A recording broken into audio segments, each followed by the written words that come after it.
Hindi natin alam mga kapatid, bago niya nakuha yung pagpapala ng Diyos, bago siya mapunta sa good season mga kapatid, hindi natin na-witness yung bad season niya mga kapatid.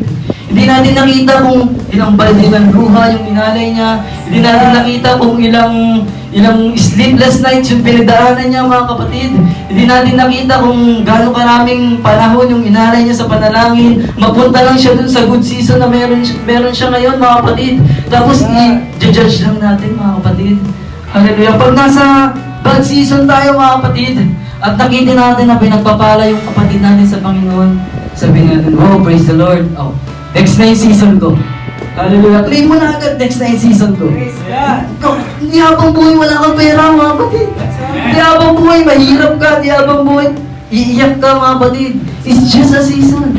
Darating yung time mga kapatid. Ikaw naman kasi ganito yung ginagawa ng Diyos mga kapatid. For example,